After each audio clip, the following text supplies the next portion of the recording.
큰 놀이동산 있습니다. 이게 디즈니 월드라고 여러분 들어보셨죠? 디즈니 월드. 이게 미키 마우스 막 이런 캐릭터로 요즘 영화 사업도 하고 여러 가지 캐릭터 사업도 하고 그 디즈니 월드라고 플로리다라고 미국에 보면 오른쪽 밑에 우리나라처럼 반도처럼 튀어나온데 그쪽에 남쪽에 디즈니 월드라고 있습니다.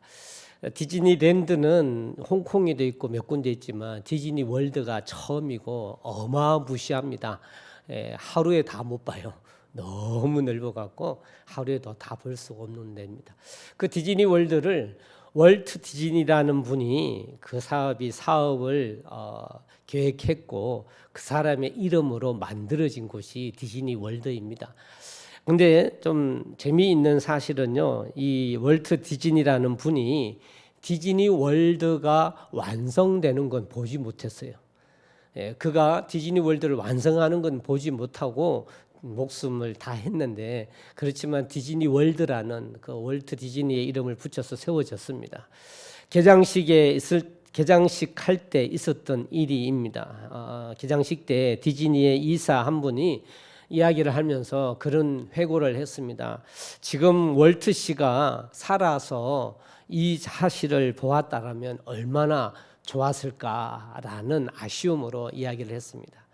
그때 한 사람이 이걸 들었던 한 사람이 누구인지는 모르겠습니다만 한 사람이 이렇게 이야기했습니다. 저는 이렇게 생각합니다. 그가 이미 보았다 생각합니다. 그가 이미 보았으니까 지금 디즈니 월드가 있는 겁니다. 이런 표현을 했어요.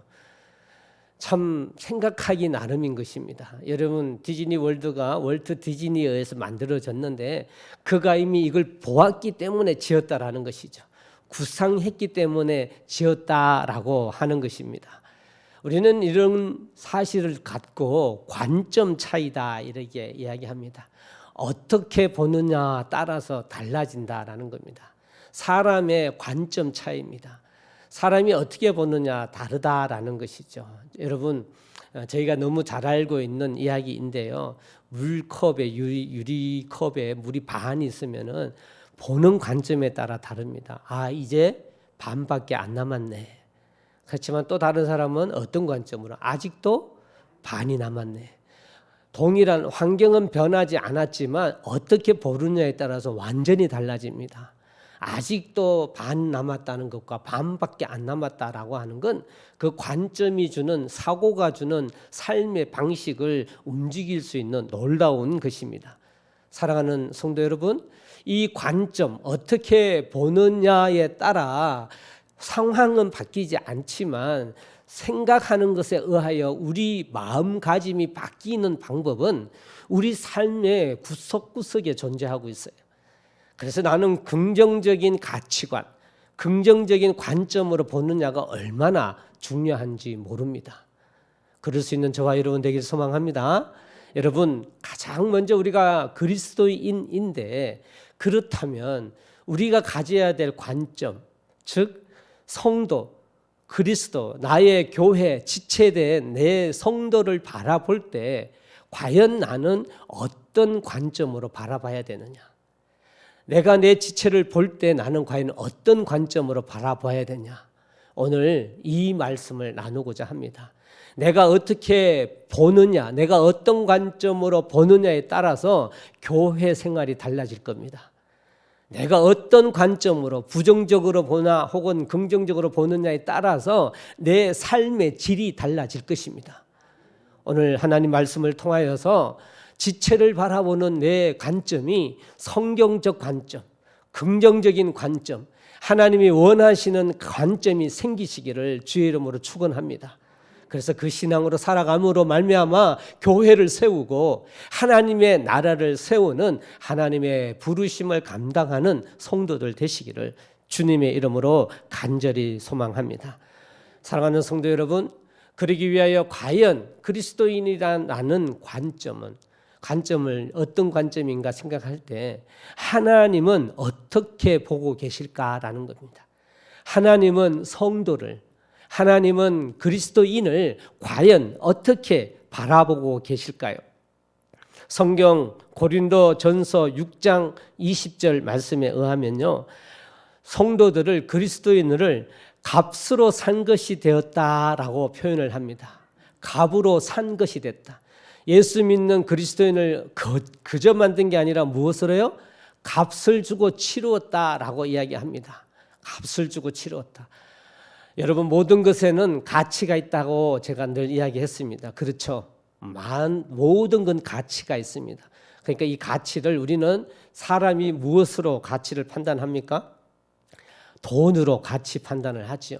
그래서 우리는 그걸 혹은 1,000원짜리, 10,000원짜리, 10만 원짜리라고 이야기해서 그 가치를 돈으로 이렇게 값어치를 매깁니다.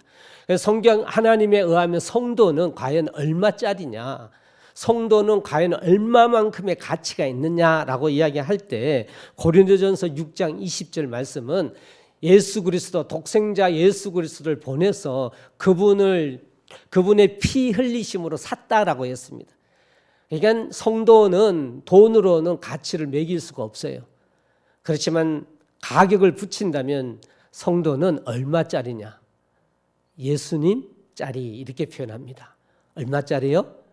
예수님의 피값을 치르고 샀다라고 성경이 말씀하니 예수님의 가치, 예수님의 피 흘리심의 가치의 가격이 성도의 가격이다라는 겁니다. 여러분, 그것이 귀할까요? 천할까요? 말해 뭐합니까? 그렇죠? 얼마나 귀한 겁니까? 하나님이 당신 독생자를 보내셔서 죽기까지 사랑하여 그 가치로 성도 한 사람 한 사람을 성도의 가치로 하나님은 매기시고 본다라고 하는 사실입니다. 여러분, 이 하나님의 관점, 이 관점에 대하여 가장 자세하고 분명하게 잘 설명해 놓은 하나님의 말씀이 오늘 본문 말씀이에요. 오늘 본문 말씀에서 하나님이 자녀 성도들을 어떤 가치로 여기느냐, 또 그 가치를 어떻게 목적을 하고 계시고 어떻게 사용하기를 원하시느냐가 잘 설명된 말씀이 오늘 본문 말씀인 것입니다. 여러분, 오늘 14절 말씀부터 우리가 봉독했었죠. 14절 말씀 한번 보십시오. 그리스도의 사랑이 우리를 강권하시는도다. 우리가 생각하건대 한 사람이 모든 사람을 대신하여 죽었은즉 모든 사람이 죽은 것이라 라는 말씀하고 있습니다. 여러분, 한 사람이 모든 사람을 대신하여 죽었다. 이 가치가 어느 정도냐? 예수님의 이 가치는 그 모든 사람이 죽은 가치만큼의 가치가 있다라고 하는 표현을 합니다. 예수님이 하나님께서 강권하심으로 우리를 그리스도인 되게 하신 그 하나님의 가치는 어떤 것이냐? 소중한 가치임을 14절 말씀에 분명하게 말씀하고 계십니다.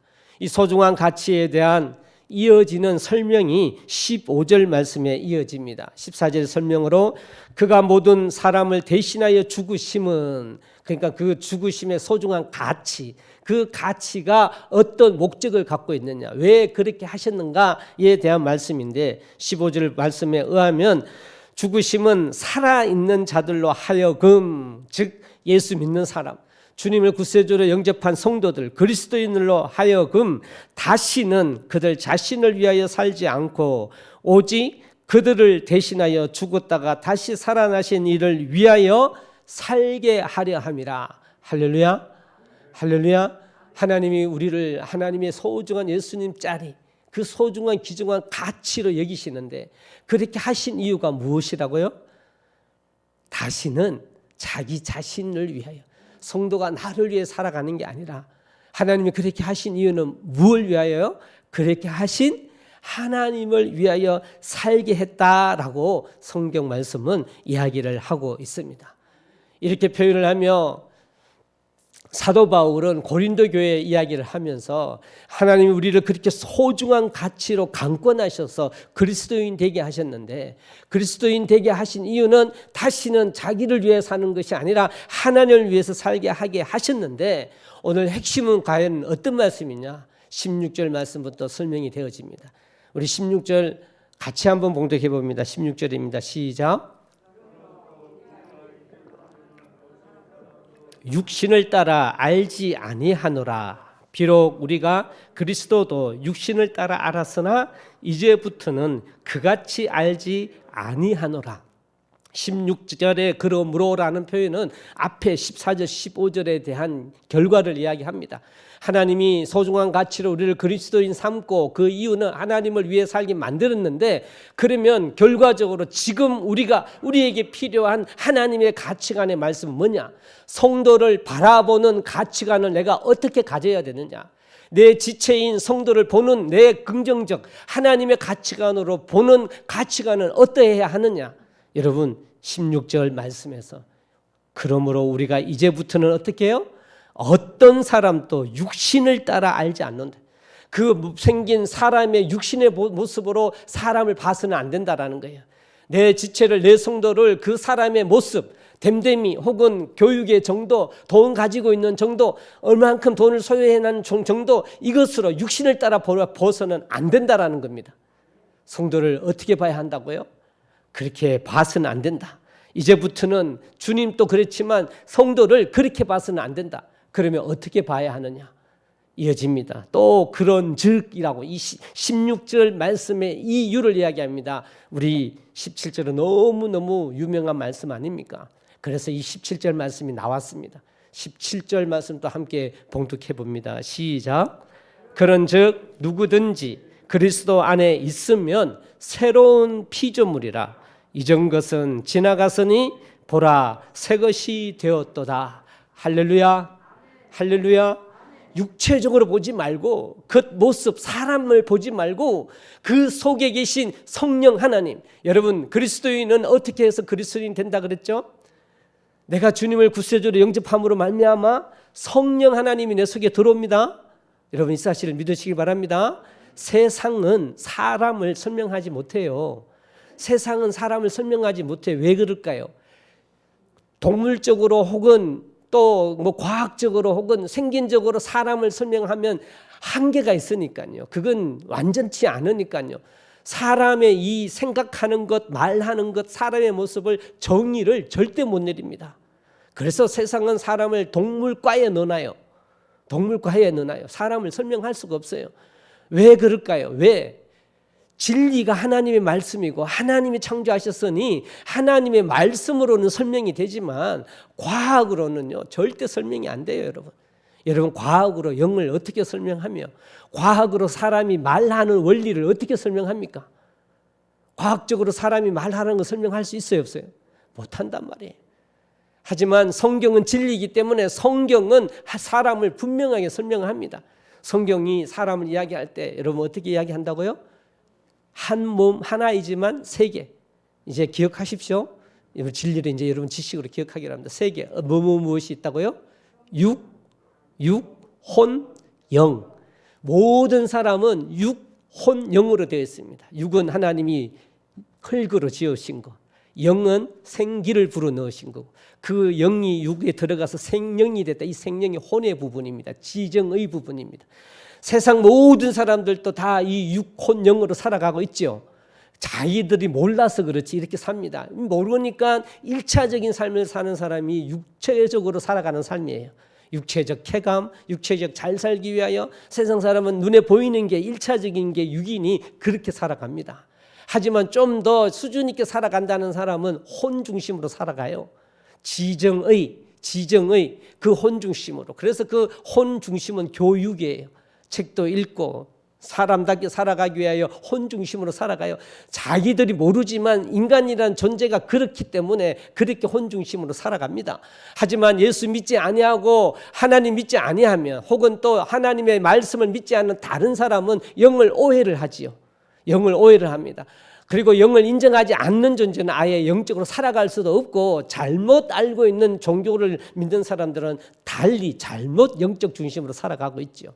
하지만 성경에는 그 영이 어디로부터 왔다고요? 하나님으로부터. 이걸 하나님의 형상, 하나님의 본질 영이신데 그 영을 닮았다. 하나님이 그래서 우리에게 영을 허락해 주신 우리는 영적인 존재입니다. 이 세 가지가 사람의 존재인데 세상은 이렇게 설명 못해요. 하지만 성경은 분명하게 설명을 합니다.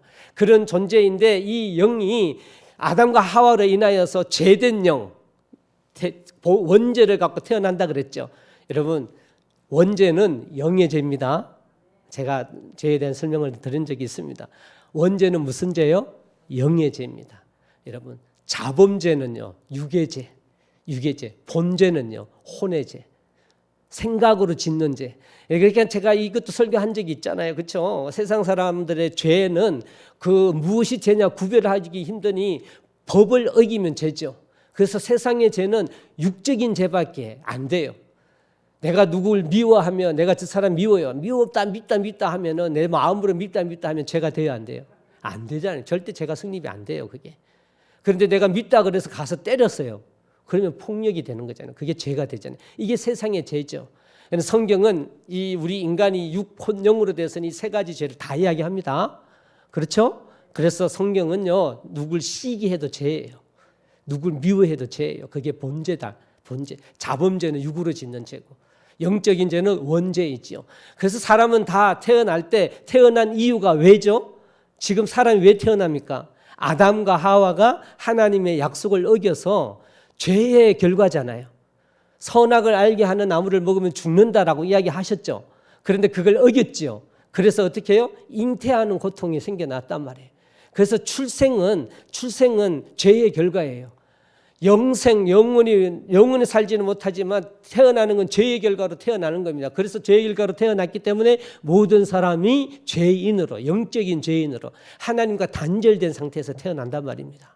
그래서 하나님의 창조가 실패가 되지 않기 위해서 하나님 사랑이시기 때문에 인간이 그렇게 지은 죄를 회복하기 위하여서 하나님 마음대로 선포하는 게 아니라 하나님이 사랑하시기 때문에 독생자를 보내서 그 영적인 죄를 해결하기 위하여, 육적이고 혼적인 죄를 해결하기 위하여서 구원자 되신 예수님이 이 땅에 오셨다는 사실이죠. 우리가 그 사실을 믿으면 어떻게 해요? 내가 그런 죄인입니다라고 고백을 하면 내 죄를 위해 돌아가신 하나님, 예수님의 그 피의 능력으로 그 구원은, 그 은혜를 믿음으로 말미암아 구원을 얻는데, 그걸 믿음으로 말미암아서 내가 어떻게 해요? 그 죄가 사해지는 거예요. 왜? 그 죄를 대신해서 죽으셨기 때문에. 이게 핏값이잖아요. 그 사실을 내가 믿으면, 고백하면 이제 내가 어떻게 해요? 거듭난다. 니고데모처럼 다시 엄마 뱃속에 들어가서 태어나는 게 아니라 이제 영적으로 단절돼서 영원한 사망에 갈 수밖에 없지만 그 죄를 해결함으로 인하여 거듭나는 하나님의 사람이 된다. 할렐루야. 오늘 이 말로 이야기하는 성도가 되는, 그리스도가 되는 오늘 말씀으로 이야기하면 그리스도인이 됩니다. 그럴 때 그리스도인만 가지고 있는 특징이 있다라는 거예요. 그리스도인, 다 사람들은 다 똑같습니다. 육, 영, 혼을 가지고 있지만 그리스도인은 다릅니다. 그리스도인에게는 무엇이 있습니까? 성령이 계십니다. 할렐루야. 너희가 하나님의 성전인 것과 성령이 너희 안에 거하시는 것을 너희가 알지 못하느냐. 우리가 주님을 구세주로 믿는 건, 내가 고백하는 건 내가 열지만 내 속에 들어오는 이는 누가요? 성령 하나님이 들어오셔서 칭의, 하나님의 자녀를 칭의, 그게 새롭게 거듭나는 거예요. 볼지어다 내가 문 밖에 서서 문을 두드리노니 누구든지 내 음성을 듣고 문을 열면 내가 그에게 들어가 그로 더불어 묵고 그도 나와 더불어 먹으리라. 요한계시록 3장 20절 말씀은 식사초대 이야기가 아니에요. 문 밖에 서서 문을 두드린다라는 건 십자가에 못 박혀 돌아가신 주님입니다. 모든 사람들의 문 앞에 가 계신 그 주님입니다. 그래서 그걸 내가 인정해서 내가 문을 열면 내게 들어오시는 이는 누구요? 성령 하나님. 성령 삼위 하나님이신 성령 하나님 내 속에 들어오셔서 보증합니다. 이게 칭의 구원이에요. 그래서 그리스도인은 내 안에 누가 있다고요? 성령 하나님. 할렐루야. 할렐루야. 성경은 오늘 이야기합니다. 그래서 17절 말씀에 그런즉 누구든지 그리스도 안에 있으면 새로운 피조물이라. 할렐루야. 세상의 사람들은 육혼 영이지만 그리스도인은 새로운 피조물이에요. 왜? 내 속에 성령 하나님이 있기 때문에. 내가 주님을 구세주로 영접해서 성령 하나님 내 속에 들어왔기 때문에 그때부터 우리는 하나님의 자녀로 다시 태어나네요. 거듭나기 때문에 새로운 피조물이라는 사실입니다. 여러분 이 사실 믿으시죠? 그리고 우리 성도들이, 주님을 믿는 성도들이 하나님의 새로운 피조물임을 믿으시죠? 사랑하는 성도 여러분, 우리의 관점을 어떻게 가져야겠느냐? 성경이 오늘 고린도 후서 5장 17절 말씀의 결론을 내릴 때 새로운 피조물이다라고 말씀하신 이유는 뭐예요? 내 사랑하는 성도를 바라볼 때 어떻게 해요? 그 안에도, 내 사랑하는 지체 안에도 성령 하나님이 계신다. 그는 하나님의 것이다.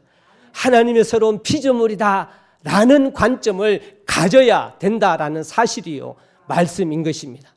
사랑하는 성도 여러분, 그래서 우리는 새로운 피조물, 우리 성도를 바라볼 때, 여러분 좌우 앞뒤에 계신 성도를 볼 때 여러분 달리 보지 마십시오. 아, 우리 이영심 집사님 파마하셨네. 어디서 하셨나? 잘 나왔네. 그것도 중요하죠. 교제할 때 나누지만 그런 겉모습을 우리는 봐서는 안 된다라는 겁니다.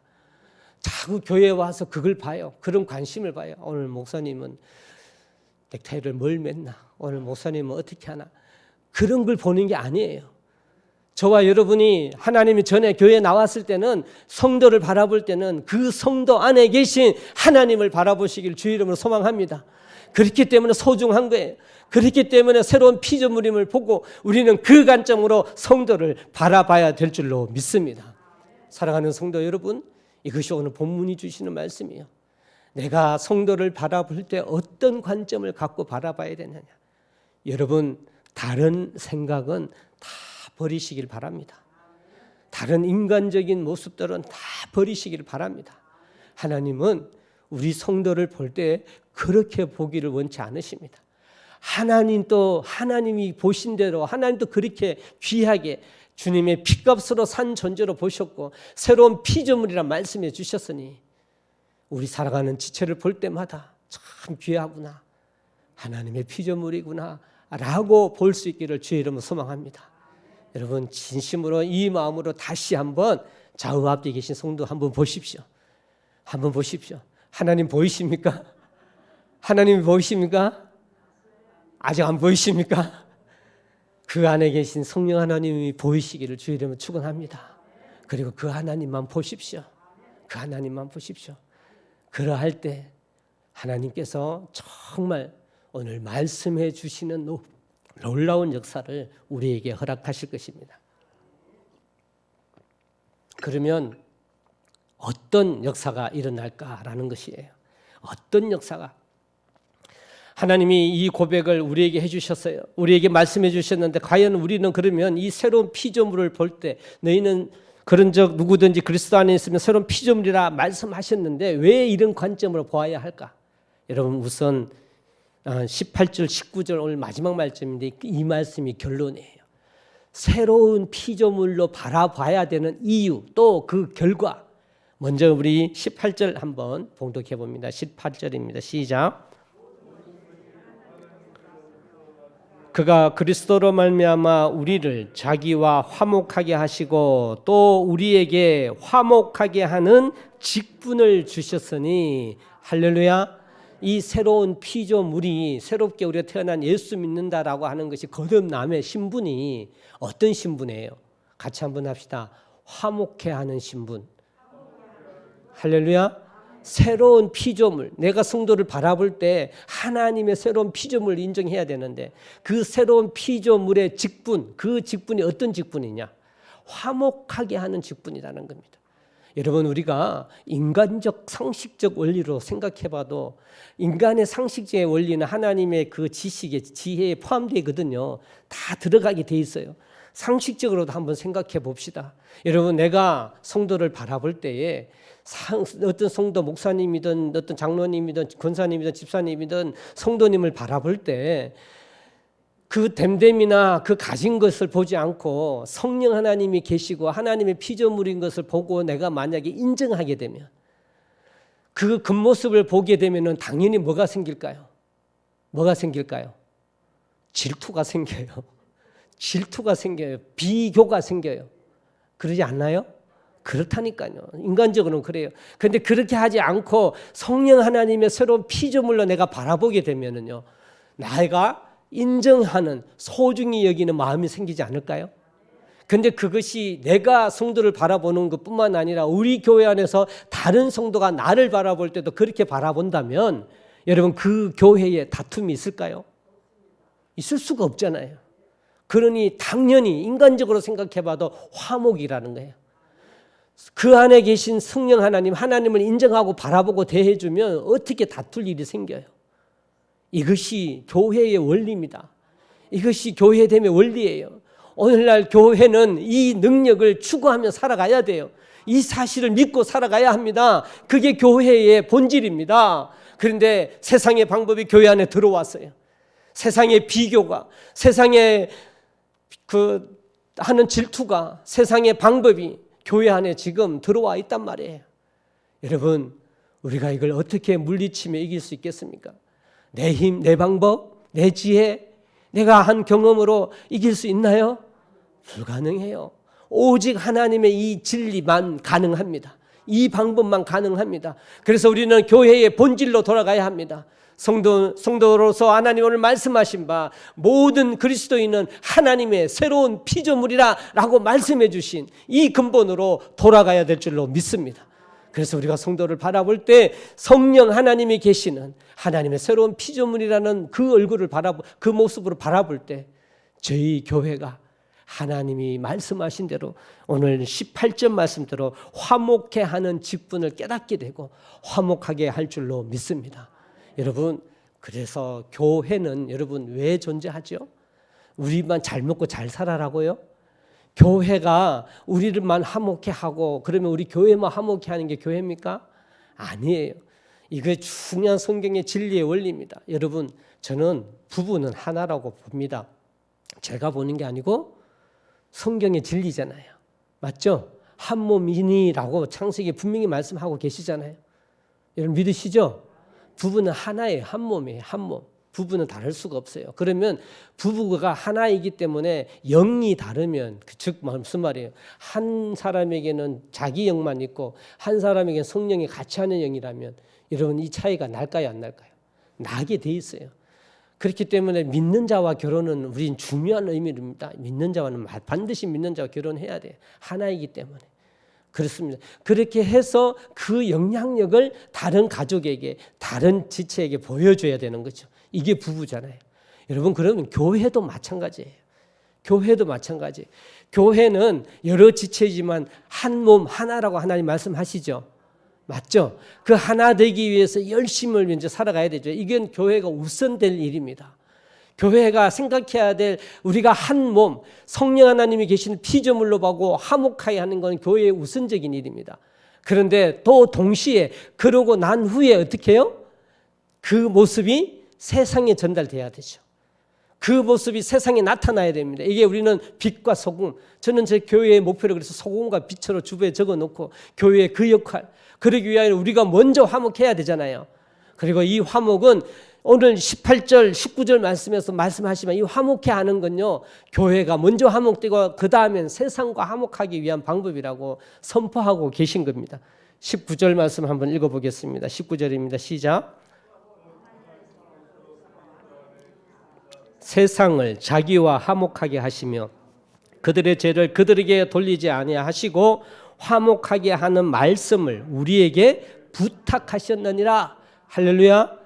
화목하는 말씀을 우리에게 부탁했다. 그렇기 때문에 우리는 먼저 교회 안에서 성도를 바라볼 때 하나님의 지체임을 보고 그 지체를 인정한 삶을 살아가야 되고, 그러므로 인하여서 어떻게 해요? 세상을 자기와 화목하게 하신 이 일을 감당해 나가는 것이 교회입니다. 다시 말씀 정리하며 처음으로 돌아간다면 사랑하는 성도 여러분, 진정으로 우리가 성도를 바라보는 관점을 이 새로운 피조물로 바라보는 관점이야말로 내 개인이 교회의 삶을 감당하는 것이고, 또 하나님이 나에게 명령해 주신 사명, 세상을 이롭게 하고 세상에 하나님의 진리를 전달하고 세상을 화목해 하는 놀라운 사명을 감당하는 그 진리가 됨을 믿으시기를 바랍니다. 그러니까 우리가 여기에서 출발하자라는 거예요. 저희 동북제일침례교회가 새로운 피조물, 성도를 새로운 피조물로 보는 여기에서 출발하자라고 하는 것입니다. 다시 부탁드립니다. 다른 건 보지 마십시오. 사랑하는 성도 여러분, 저를 볼 때도 다른 건 보지 마십시오. 저도 그 일 위하여 힘쓰겠습니다. 하지만 근본적으로 하나님은 그 새로운 피조물이라 말씀하셨습니다. 우리 성도를 서로 볼 때도 다른 것 자꾸 보지 마십시오. 다른 거 자꾸 보지 마십시오. 새로운 피조물로 보시길 바랍니다. 그에게 성령 하나님이 계시다는 것을 보시기 바랍니다.